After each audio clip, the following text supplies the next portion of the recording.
Bueno, veníamos pivoteando entonces entre estos conceptos que veníamos hablando del Poder Judicial, entre el rol que tiene en el Estado, en un Estado constitucional democrático y las funciones o roles que tiene en cuanto a órganos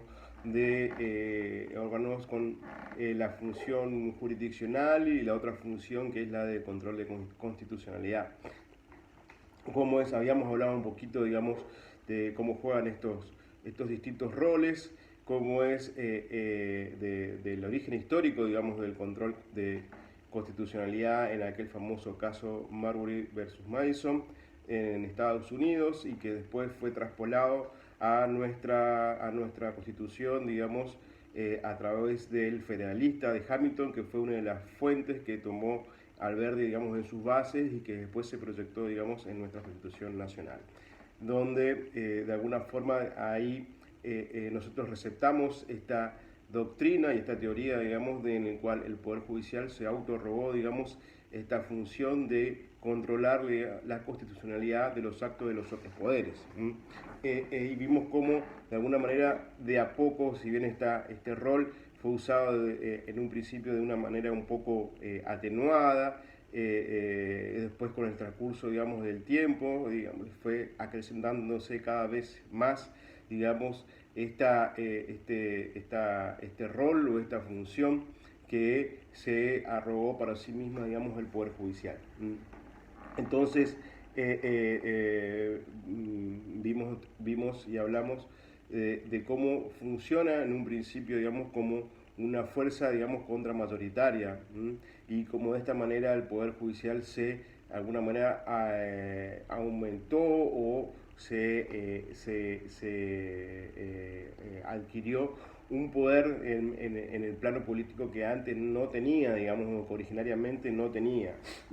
De a poco fue sumando poder, entonces, a partir de esta función, la Corte, y empezó cada vez a tener mayor injerencia, digamos, en las políticas públicas estatales, determinando, digamos,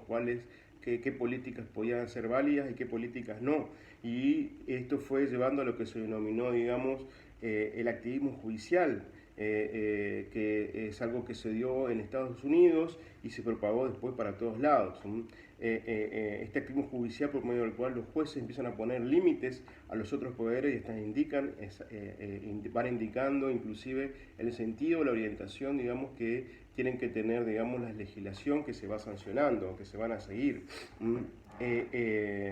Bueno, obviamente que este activismo judicial, digamos, este control que empezó a efectuar sobre los otros poderes, empezó a generar un poco de ruido, porque si los jueces empiezan de alguna manera a marcar la cancha, de decir qué se puede o qué no se puede hacer, qué ley es válida, qué ley no es válida,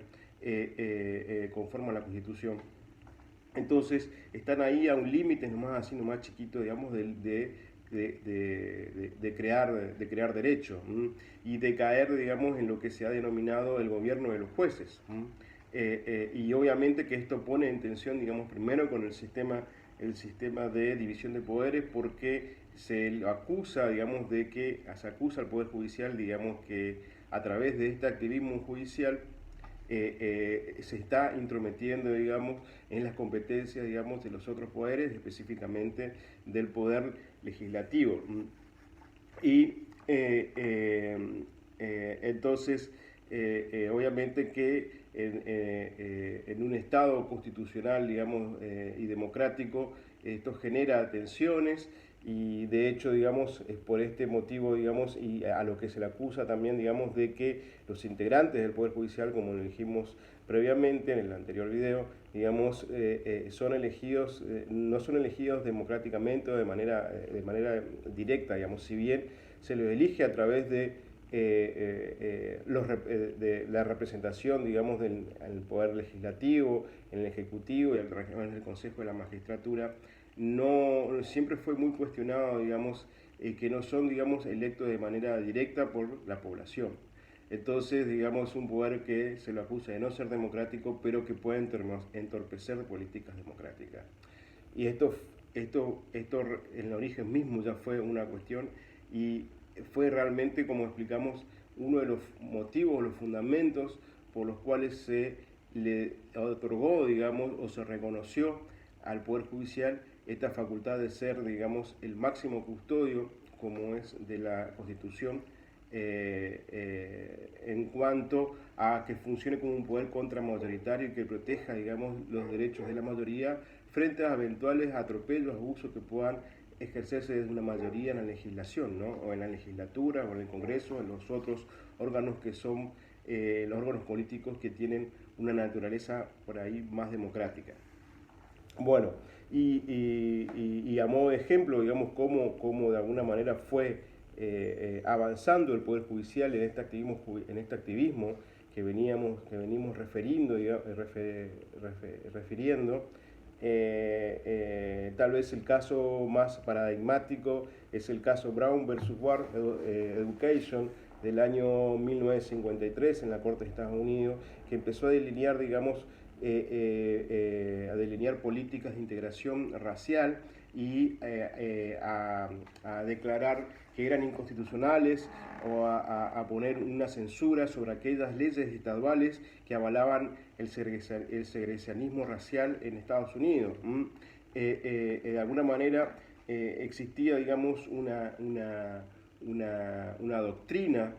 que era muy aceptada hasta ese momento en materia, digamos, de segregación racial, que afirmaba, digamos, esta doctrina en una frase que decía iguales pero separados. Bueno, a partir, digamos, de este fallo de la Corte de Estados Unidos, que es emblemático, en Brown versus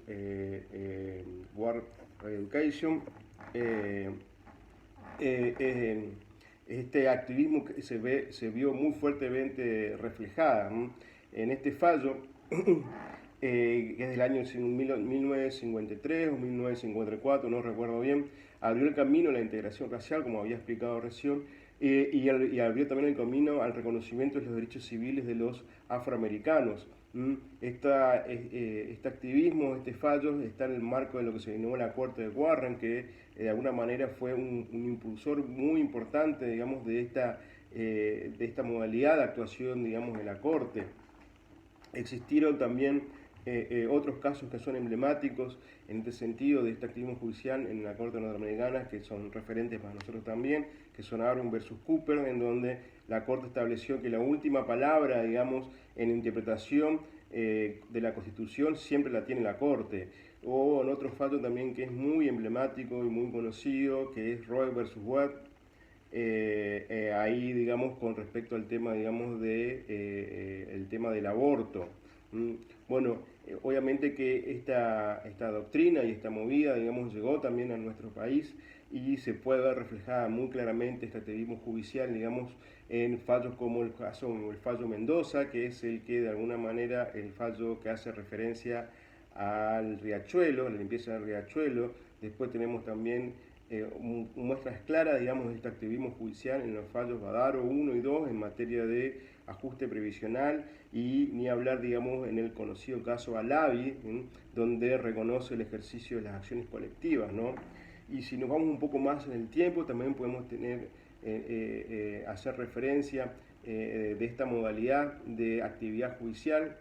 en el fallo, en el CIRICOP, que son los que reconocen el amparo, donde es el Poder Judicial el que da el primer puntapié reconociendo, digamos, esta garantía constitucional que después fue receptada, digamos, en la legislación